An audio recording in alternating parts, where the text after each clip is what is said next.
कहते हैं परमात्मा हर जगह स्वयं नहीं पहुंच सकता, इसलिए समय समय पर अपने बच्चों की मदद करने के लिए किसी न किसी फरिश्ते को मनुष्य रूप में भेज देता है।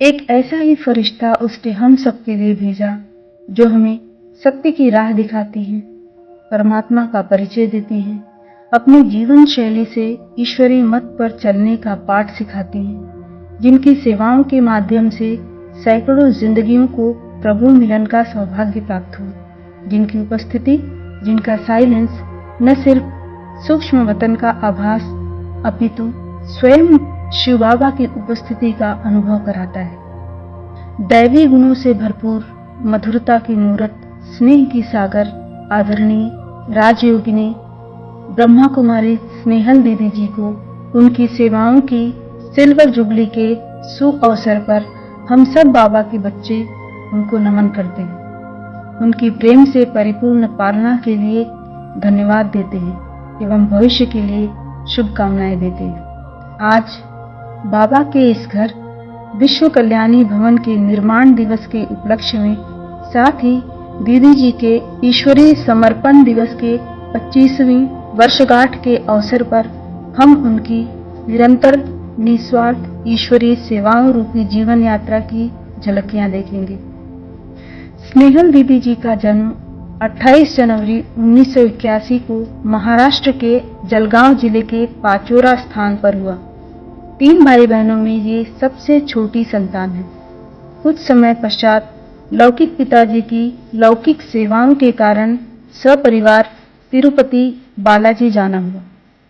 इसी दिव्य स्थान पर मात्र 2.5 वर्ष की उम्र में दीदी जी का बाबा के घर से परिचय हुआ।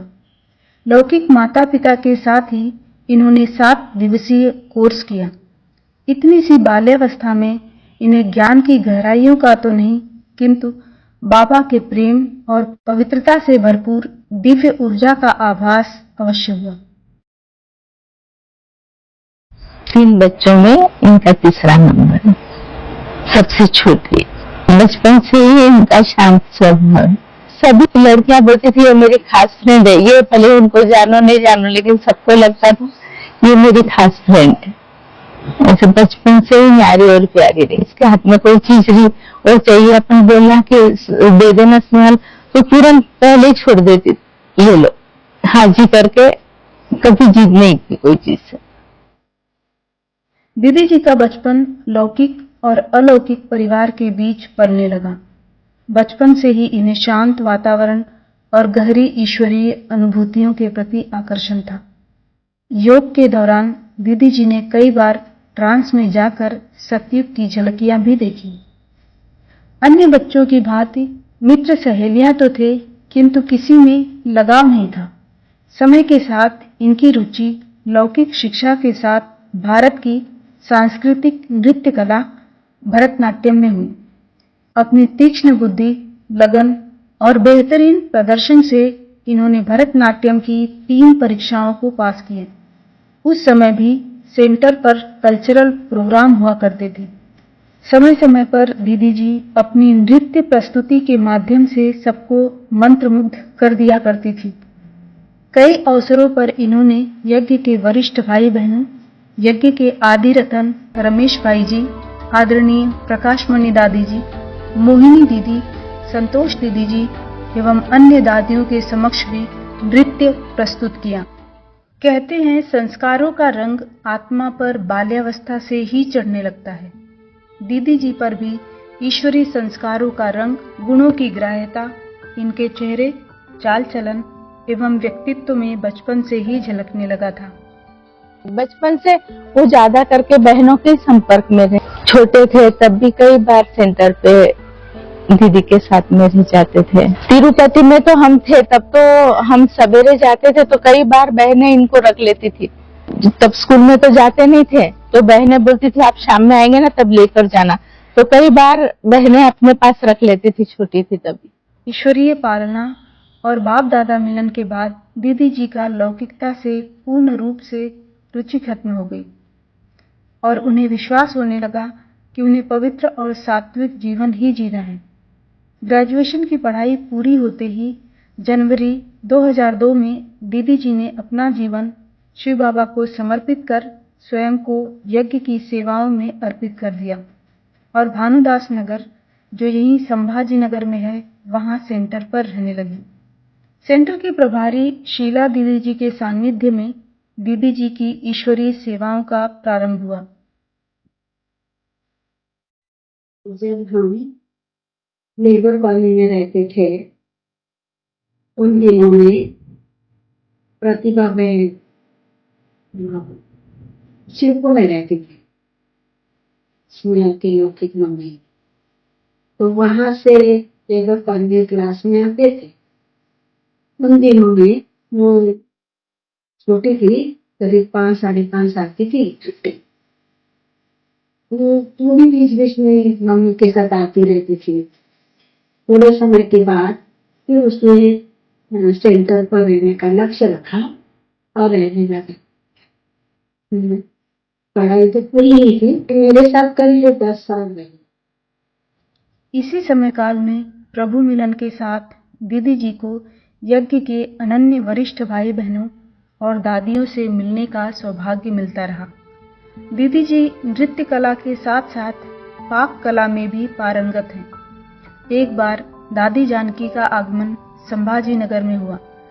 उस अवसर पर दीदी जी ने करीब 2000 भाई बहनों के लिए केक बनाया, जिसे दादी जानकी जी ने भी स्वीकार किया और सराहना किया। इसी प्रकार अन्य विशेष सेवाओं के दौरान दीदी जी को दादी गुलजार से मिलने, उनकी दृष्टि और उनसे टोली प्राप्त करने का सौभाग्य प्राप्त होता रहा।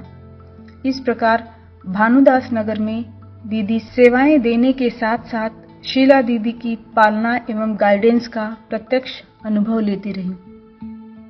तो जब रहती थी तो उनके अंदर ये विशेषता थी कि हर कार्य को एक्यूरेसी से करते थे। जो भी आप देखेंगे उसका काम बिल्कुल ठीक ठाक व्यवस्थित रहता था। साथ में वो रहते रहते सेवा में भी बहुत अच्छी तरह से उसका सहयोग रहा। माना जैसे कि कोर्स कराना है, क्लास करना है, मधुबन में VIP को लेके जाना है, योग शिविर में लेके जाना है, पार्टी में बाबा के बच्चों को लेके जाना है, सारा ये काम व्यवस्थित ढंग से करती थी। वो हमेशा ऑफिस संभालती थी, साथ साथ ऑडिट भी संभालती थी। तो ऐसी सारी विशेषता उसके अंदर थी और बहुत अच्छी ढंग से हमारा आपस में दोस्ती था, प्यार था। तो विशेषता से वो आगे बढ़ती गई। सन 2006 में संपूर्ण भारतवर्ष से यूथ विंग के द्वारा पद यात्रा का आयोजन किया गया था, जिसमें से एक इंदौर से बड़ौदा के लिए भी पद यात्रा निकाली गई। इस पद यात्रा में शामिल होने की रुचि दीदी जी ने भी दिखाई, लेकिन शीला दीदी जी ने इन्हें शारीरिक रूप से कमजोर समझकर पद यात्रा की अनुमति नहीं दी। दीदी जी के बार बार आग्रह करने के बाद शीला दीदी जी ने कहा कि यदि संतोष दीदी जी अनुमति देंगी तो जा सकती हूँ। संतोष दीदी जी से अनुमति मिलने के बाद इन्होंने पद यात्रा में भाग लिया। पद यात्रा के पहले ही दिन इन्हें कुछ शारीरिक तकलीफें बीमारी के रूप में हुई, किंतु यात्रा खत्म होते ही मानो सारी तकलीफ शिव बाबा ने ले ली। उसके बाद उस बीमारी ने हमेशा के लिए अलविदा कर दिया। बाबा का संग और उनकी मदद दीदी जी को सेवाओं के प्रति आगे बढ़ते रहने की शक्ति देते रहे। इसी पदयात्रा से प्रभावित होकर संभाजी नगर में भी शांति सद्भावना रैली का आयोजन किया गया। इस रैली में गांव-गांव जाकर परमात्मा के परिचय के साथ राजयोग की अनुभूति भी कराई जाती थी। ऐसे ही अनेक सेवाएं होने लगी, जिसमें बच्चों के सर्वांगीण विकास हेतु समर कैंप का भी आयोजन किया गया। उसी समय एजुकेशन विंग की ओर से टच द लाइट प्रोजेक्ट के अंतर्गत विभिन्न स्कूलों में जाकर बच्चों को वैल्यू एजुकेशन सिखाया। सन 2011 में दीदी जी ने अन्नामलाई यूनिवर्सिटी एवं ब्रह्मा कुमारीज के कोलैबोरेशन से वैल्यू एजुकेशन में पोस्ट ग्रेजुएशन की डिग्री प्राप्त की। उस समय शिवाजी नगर में गीता पाठशाला चलती थी। माताओं के आग्रह पर नया सेंटर खोलकर दीदी जी को इंचार्ज बनाने का निर्णय लिया गया। 12 फरवरी 2011 को छत्रपति नगर में अक्षर भवन का उद्घाटन आदरणीय उषा दीदी जी के हाथों हुआ। फिर एक समय ऐसा आया तो हमारा तो क्लास जगह जगह पर चलता था, ऐसे ही शिवाजी नगर में भी क्लास चलता। फिर हमने उसको शिवाजी नगर के आगे एक छत्रपति नगर करके एरिया है, भीड़ बाईपास के आगे, फिर वहाँ एक स्थान ले लिया भाड़े से और वहाँ के भाई बहनों को वहाँ पे सेंटर चालू कर दिया। फिर वहाँ उनका रखा और धीरे धीरे वो सेवाएं करते रहे। आज आप देख रहे हो कि सेवा का रूप कितना बड़ा हो गया है। 25 साल पहले ज्ञान में आने के पहले दीदी हमारे एक मास पहले हमारे पहले आए और अगले महीने हम आ गए, तो 25 साल से हम साथ में हैं। इतना हमें बहुत नशा है। और हमारे लिए दीदी जौहर कॉलोनी से छत्रपति नगर में आए, इसका में बहुत नशा है। ऐसा नाम है स्नेहल दीदी, ऐसा उनका काम भी वैसा ही है। तो हम इतने गहराई में बाबा ने हमें पहुंचा दिया है, उसके निमित्त है स्नेहल दीदी। वो बहुत तपस्वी अवैरागी आत्मा है। कुछ लौकिक में भी तो कुछ पेपर्स तो आते हैं, तो हमें ऐसा नहीं लगता है, ऐसे ही सहज पार कर लेते हैं। कुछ समझ में नहीं आता है तो दीदी से बात करते हैं तो सेकंड में वो पेपर सॉल्व हो जाता है। छत्रपति नगर में रहते दीदी अन्य स्थानों मंदिरों में जाकर बाबा का परिचय देती रही। अन्य सेवाओं के साथ दीदी जी ने संभाजी नगर में प्रिंट मीडिया की सेवा में विशेष योगदान दिया। लिटरेचर को मराठी में ट्रांसलेट करना एवं अखबारों में लिटरेचर छपवाना, इस सेवा को दीदी जी ने बखूबी निभाई, जिसके लिए मधुबन से छत्रपति संभाजी नगर की मीडिया सेवाओं को सम्मान चिन्ह देकर सम्मानित किया गया। दीदी जी को अनेक स्थानों पर कॉलेजों में, विद्यालयों में, ऑफिसों में एवं प्रदर्शनियों में जाकर सेवाएं देने का सौभाग्य प्राप्त होता रहा। वाल्मी इंस्टीट्यूट में दीदी जी ने ऑफिस स्टाफ के 500 भाई बहनों को कोर्स कराया एवं कुछ दिनों तक वहां पर रेगुलर मुरली भी चलाई। साथ ही साथ यौगिक खेती का प्रयोग करना सिखाया। 2013 में शिव और शंकर के बीच के अंतर को समझाने के लिए चैतन्य झांकी का आयोजन किया गया। इसी प्रकार 2014 में सर्वधर्म आत्माओं के पिता निराकार शिव ही हैं, इस सत्य को प्रत्यक्ष करने के लिए सर्वधर्म पिताओं की भी झांकी का आयोजन किया गया। ऐसे प्रतिवर्ष विशेष महाशिवरात्रि के उपलक्ष्य में विभिन्न सेवाओं का आयोजन होता आ रहा है। 2014-15 में दीदी जी ने भव्य वृक्षारोपण का प्रयोजन किया। इस मुहिम के अंतर्गत बीड़ बाईपास रोड पर करीब 450 पौधे लगाए गए। इस प्रकार अनेक स्थानों पर जाकर दीदी जी ने अपनी सेवाएं दी, अनेकों जिंदगियों को अंधेरे से निकाल उजाले की राह दिखाई। सेवाएं बढ़ने के कारण नए सेंटर का प्लान दीदी जी ने मधुबन जाकर गुलजार दादी जी को दिखाया। दादी जी के साथ अव्यक्त बाप दादा की वरदानी दृष्टि, शुभ भावना एवं शुभ आशीर्वाद के साथ नए सेंटर का प्लान सफल हुआ। सन 2018 में गुड़ी पाड़वा के शुभ अवसर पर यशोदीप नगर में नए सेंटर का भूमि पूजन किया गया। इस अवसर पर संभाजी नगर से आदरणीय संतोष दीदी जी एवं अंबादास दानवे जी का आगमन हुआ। कंस्ट्रक्शन के दौरान महाशिवरात्रि के उपलक्ष्य में सेंटर पर बाबा का झंडा वंदन एवं योग किया गया। इसी दौरान मधुबन से कुछ वरिष्ठ भाई बहनों का आगमन भी हुआ। एक बार संतोष दीदी जी के साथ अहमदाबाद की शारदा दीदी का भी यहाँ आना हुआ। पार्किंग में बैठकर ही सबने योग किया और बाबा की उपस्थिति का अनुभव किया। उसी समय उन्होंने दीदी जी से कहा कि बाबा का ये सेंटर बहुतों का कल्याण करेगा, विश्व कल्याण के निमित्त बनेगा। ऐसा कहकर उन्होंने इस स्थान को विश्व कल्याणी भवन का नाम दिया।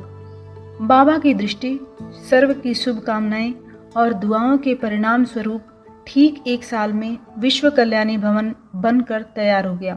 2019 की गुड़ी पाड़वा के दिन ही इसका भव्य उद्घाटन आदरणीय संतोष दीदी जी के हाथों किया गया।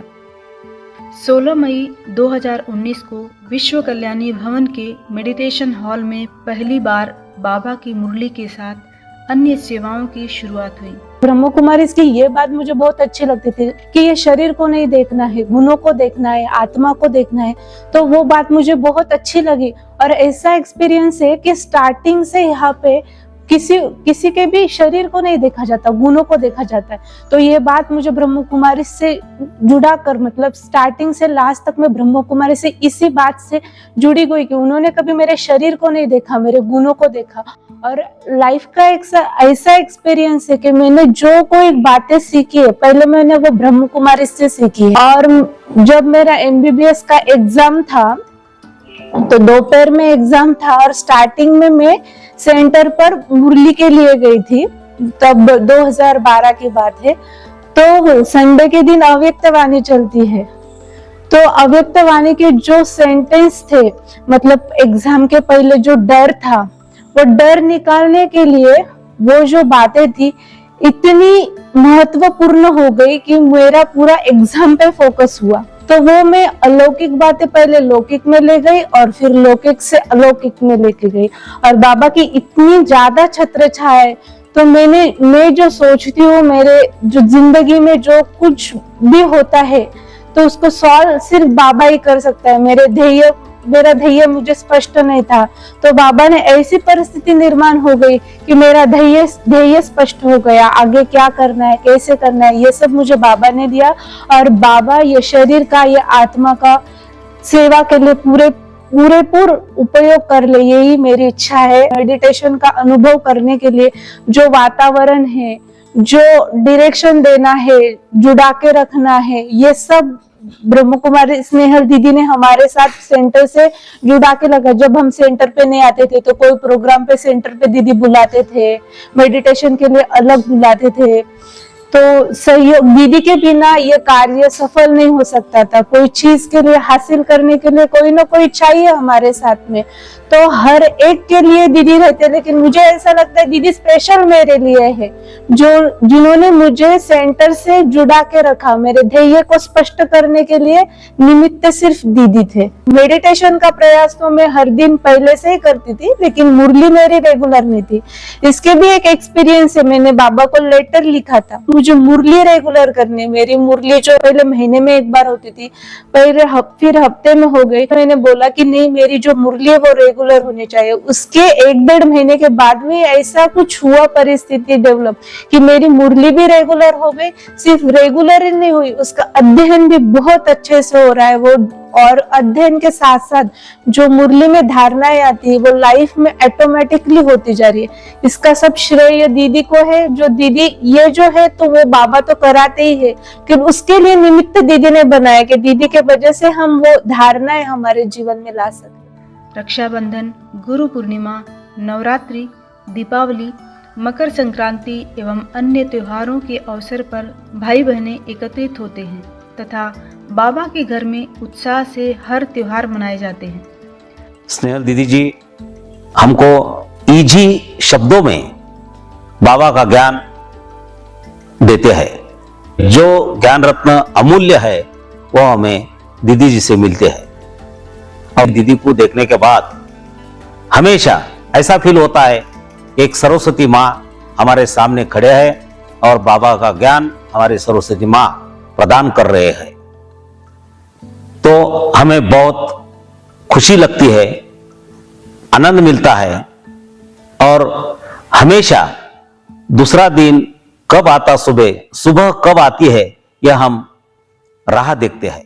सेंटर की सेवाओं के साथ दीदी जी को कई संस्थानों पर निमंत्रण द्वारा सेवाओं के लिए आमंत्रित किया जाता है। Lions Club, AGP school, IGC organisation में दीदी जी को आमंत्रित किया गया, जहां देश विदेश से आए लोगों ने ईश्वरीय शांति का अनुभव किया एवं दीदी जी से ईश्वरीय मार्गदर्शन का लाभ प्राप्त किया।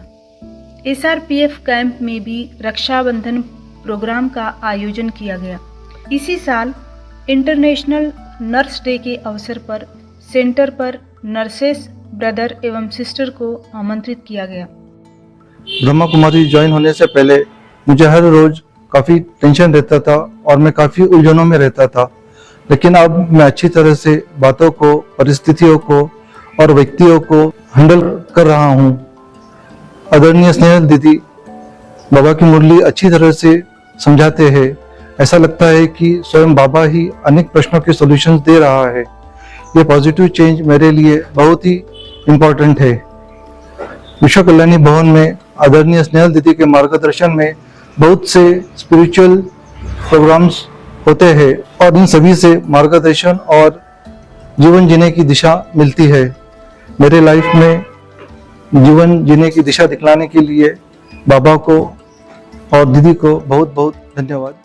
सेंटर पर समय समय पर भिन्न भिन्न कार्यक्रमों में नामी गिरामी लोगों का आगमन होता रहता है, जैसे कैबिनेट मंत्री श्री संजय सिरसाट जी, महानगर पालिका सदस्य सविता कुलकर्णी बहन जी और बीजेपी जिलाध्यक्ष श्री किशोर शितोड़े इत्यादि। मैं एक बिजनेसमैन हूँ। बिजनेस में वैरायटी लोगों से डील करना पड़ता है। बिजनेस का कंपटीशन अलग रहता है, तो मुझे बहुत प्रेशर आता था और गुस्सा भी बहुत आता था। उसकी वजह से बिजनेस बढ़ाने में दिक्कत हो रही थी और थोड़ी अशांति महसूस हो रही थी। तो मैंने सोचा कुछ तो ऐसा चाहिए कि जो अपने को शांति दे और अपना फिर बाकी लोगों से हैंडल करने में, डील करने में तकलीफ ना हो। तो मैंने ब्रह्म कुमारी संस्था ज्वाइन की। तब मैं जब फर्स्ट टाइम सेंटर पे गया तो स्नेहल दीदी मुझे मिले। तो स्नेहल दीदी को देख के मुझे एक सादगी भरा जिंदगी का अनुभव हुआ और उनकी चेहरे पे जो खुशी थी और सेंटर का वातावरण देख के अलौकिकता का मुझे अनुभव हुआ। तो मैं समझा कि मुझे जो चाहिए था वो यहाँ मिल गया। तो अभी करीबन 11 साल हो गए मुझे ब्रह्म कुमारी ज्वाइन करके और मेरा बिजनेस भी अच्छा चल रहा है और बाबा की जो मदद है मुरलियों से टाइम टाइम पे मिलती रहती है। बाबा रोज शिक्षाएं देते हैं, तो मेरे बिजनेस में इम्प्लीमेंट करता हूँ, तो मेरी बिजनेस की तरक्की भी अच्छी हो रही है। और स्नेहल दीदी जो कुछ डाउट रहे तो भी क्लियर करते हैं और उनकी भी बहुत हेल्प होती है कुछ प्रॉब्लम सॉल्व करने में। तो मैं अभी हर परिस्थिति में, बिजनेस में बोलो या कहीं बाहर भी, हर कैसे हैंडल करने का बाबा ने सिखाया है तो वो इम्प्लीमेंट करता हूँ। और सिर्फ बाबा के लिए एक ही कहना चाहता हूँ, सब कुछ तो मिल गया है तुझे चाहने के बाद, अब और क्या किसी से मांगू तुझे पाने के बाद। समय समय पर मधुबन से भी अनेक भाइयों का आगमन होता रहता है, जिसका लाभ हम सभी भाई बहनों को मिलता रहता है। सेंटर पर मुरली, योग एवं अन्य सेवाओं के साथ साथ प्रतिवर्ष रक्तदान शिविर का आयोजन होता है। भाई बहनों के साथ साथ स्वयं दीदी जी भी रक्तदान करती हैं। इस प्रकार से उनके अंदर कला है, उनके अंदर विशेष है, उनके अंदर गुण है, उसके अंदर शक्ति है और उस सब गुण और कलाओं के आधार से वो अपने पुरुषार्थ के आधार से बाबा की लगन से आगे बढ़ती रही है। अब देखा अपने मकान आदि कितना सुंदर ढंग से बनाया, कितना मेहनत से बनाया, कितना अच्छी तरह से बनाया और आज भी सेवाएं निरंतर करती रहती है। डालने से जब दीदी छत्रपति नगर में आ गए तो अकेले थे, बाबा तो थे लेकिन उन्होंने इतनी हिम्मत रखी है, सारी सेवाएं स्वयं करते थे। साफ सफाई करना, टोली बनाना, वो सब मेहनत का काम करते थे वो। तो हमें तो ऐसा लगता था कि कितने ही निरंकारी है हमारी दीदी जी, तो इतनी कोमल से, इतने छोटे छोटे हाथ है, उतने काम कितने करते हैं, इतने बड़े बड़े बर्तन बड़े बड़े उठाते, अकेले ही करते थे। कितने भाई बहन नहीं थे पहले, हम भी नए नए थे, हमें भी तो सेवाएं कितनी मालूम नहीं थी, लेकिन उनके साथ रहने से हम भी उनसे ही सीखे हैं। और दीदी की इतनी मेहनत जो है, जो यहाँ आए तो कुछ नहीं था, लेकिन बाबा ने उनको इतना भरपूर कर दिया, तो उसके लिए उनको बहुत मेहनत लगी है। पहले हम देखते थे लेकिन वो कभी नहीं आए, ऐसा उन्होंने बताया, मैंने इतनी सेवा की थक गए, ऐसा कुछ भी नहीं, बाबा कराने वाला है। ऐसे वो इतने निरंकारी थे, तो अपना उन्होंने कुछ ऐसा बोला ही नहीं, मैं इतनी सेवा करती हूँ क्या, इतना ऐसा कुछ भी नहीं, जो कर रहा है बाबा कर रहा है, बस बाबा बाबा। 2021 महाशिवरात्रि के अवसर पर शहर के 3 मुख्य स्थानों पर परमात्मा परिचय को दर्शाने वाले बड़े बड़े होर्डिंग्स भी लगाए गए। 2023 में रेणुका माता प्रांगण में चैतन्य देवियों की झांकी का आयोजन किया गया, जो अत्यंत सफल रहा। सेंटर पर साप्ताहिक राजयोग कोर्स के साथ साथ बच्चों के सर्वांगीण विकास के लिए हर रविवार क्लास का आयोजन किया जाता है तथा गर्मी की छुट्टियों में समर कैंप का आयोजन भी किया जाता है। आध्यात्मिक, सांस्कृतिक एवं समाज कल्याण हेतु किए जाने वाले कार्यक्रमों के बीच दीदी जी समय निकालकर सेंटर के भाई बहनों के लिए पिकनिक का आयोजन भी करती हैं। सन 2025 में ईश्वरीय सेवाएं बढ़ने के कारण शिव बाबा की टचिंग और गाइडेंस से दीदी जी को गीता पाठशाला शुरू करने का संकल्प आया। नाइक नगर में बाबा ने सानप भाई और विनीता बहन को विश्व कल्याण निमित्त चुना और उनके ही मकान में गीता पाठशाला का आरंभ हुआ। गीता पाठशाला का उद्घाटन परम आदरणीय शीला दीदी जी ने किया। स्नेहल दीदी जी की पालना में यह गीता पाठशाला भी सुचारू रूप से चल रही है और अनेक बाबा के बच्चे इसका लाभ ले रहे हैं। ये ज्ञान में आने से पहले हमें ये ओम शांति के बारे में कुछ ही मालूम नहीं था, लेकिन दीदी हमारे घर पे आ गए तो हम इसके बारे में जान लिए कि ये कैसा है, क्या है। सब धर्म का सार एक ही है और वो पूरा सार जो है वो अपना ओम शांति में अपने को मिलता है। और मेरा अनुभव एक ऐसा है, अपन एक आधी बात अगर शिव बाबा पे छोड़ दिए तो उस पे आप मेरे को 2-3 अनुभव ऐसे आ गए। मेरे कुछ ऐसे दिल में भी नहीं था कि दीदी को नौकरी लगेंगी, लेकिन वो भी काम मेरा हो गया। मैं बच्चे के लिए थोड़ा सा स्ट्रेस में था, वो 2 साल से एयर इंडिया में प्रिपरेशन कर रहा था, लेकिन उसका ये 4 महीने में पूरा नोटिफिकेशन भी आ गया और सिलेक्शन भी हो गया। ये मेरे जिंदगी में सबसे अहम अनुभव मेरे को आ गया। मैं इसके लिए शिव बाबा का धन्यवाद। ओम शांति। फिजिशियन की डिग्री ली है, तो उस टाइम का मैं अनुभव बताना चाहती हूँ। जैसे रेसिडेंसी बहुत हेक्टिक होती है, लेकिन उस टाइम पे मुझे टारगेट किया था, मतलब दूसरों को कम काम बताते थे, मुझे ज्यादा टाइम काम बताते थे, तो रात में 2 बजे तक रुकाते थे, सुबह 7 बजे ही फिर से बुलाते थे। तो उस टाइम पे क्या हुआ कि सिर्फ मुझे टारगेट किया, तो मुझे लगता था मैं तो काम कर रही हूँ अच्छे से, नोट्स डाल रही हूँ, तब भी क्या कर रहे, मेरी गलतियां निकाल रहे, दूसरों की नहीं निकाल रहे। तो उसकी वजह से मैं बहुत डिप्रेशन में आती थी। तो उस टाइम पे मैंने रात में 2 बजे दीदी को फोन किया। 2 बजे फोन करने के बाद में भी दीदी ने इतनी शांति से बात की। पहले पूछे, सुप्रिया तुम ठीक तो हो ना, और सारी बातें पूरी शांति से सुन ली। और उस टाइम दीदी ने बताया कि वो जो कर रहे वो तुम्हारे लिए कर रहे, तुम्हारे जैसा डॉक्टर कोई बनेगा नहीं, तुम्हें परफेक्ट बनाने के लिए तुम्हारी गलतियां निकाल रहे, तुम उस जिसकी नहीं निकाल रहे वो थोड़ी परफेक्ट बनेगा, तुम्हारी सिर्फ गलतियां निकाल रहे तो तुम्हें परफेक्ट बना के लिए तुम परफेक्ट बनोगे। ऐसी छोटी छोटी बातों से दीदी पूरा जीवन परिवर्तन कर देती थी। और व्यर्थ तो उनसे मुझे हमें कभी देखा ही नहीं है कि निगेटिव क्या होता है, व्यर्थ क्या होता है। ऐसे उनकी तो महान आत्मा है जो उनके गायन हम शब्दों में नहीं वर्णन कर सकते हैं, लेकिन ये 25 साल का जो उनके साथ रहने का जो हमें मौका मिला है, उससे हम बहुत कुछ उन्हीं से हम सीखे हैं। और 15 साल से तो हम इतने नजदीक से रहते हैं, और उनको एक दिन भी हम बिना मिले ऐसा नहीं रह सकते। तो कोई भी कारण हो, नहीं आ सकते तो फोन पे बात कर लेते हैं। इतना हमारा नजदीक का संबंध, ऐसा लगता है दीदी मेरी है, मेरी माँ जैसे, मुझे तो माँ से भी ज्यादा प्यार किया है, ऐसे मुझे लगता है। और हर एक का यही अनुभव है, मुझसे बाबा तो प्यार करता ही है, लेकिन हमारी जो दीदी है वो तो मीठी, बहुत ही प्यारी है, सबको बहुत एक जैसा ही प्यार करते हैं। ये बात की खुशी है कि जैसा बाबा चाहता है वैसी चलती है। बस ऐसे ही बाबा की आज पूरी करे। सहन शक्ति है उनके अंदर। सबके लिए एक समान भावना है। किसी की कमी देखकर भी कमी का कभी वर्णन करेंगे नहीं कि उसके प्रति कभी कोई भावना आती नहीं, रहम की भावना ही रहती है सबके प्रति। विश्व कल्याणी भवन के वर्धापन दिन और आदरणीय स्नेहल दीदी के ईश्वरीय समर्पण के 25 साल आज पूर्ण हुए हैं। उनके सिल्वर जुबली के उपलक्ष्य में आदरणीय दीदी को बहुत बहुत हार्दिक शुभकामनाएं। ना तो हर एक को दीदी माँ समान देते हैं, केवल माँ ही नहीं, जैसे बाबा सर्व संबंधों से हमारे साथ रहते हैं, तो वो पालना भी दीदी जी के द्वारा हम सभी अनुभव करते हैं। हर एक को यही फील होता है कि दीदी हमें स्पेशल पालना दे रहे हैं। हर एक का ये अनुभव होता है कि दीदी जी का हमसे विशेष स्नेह है।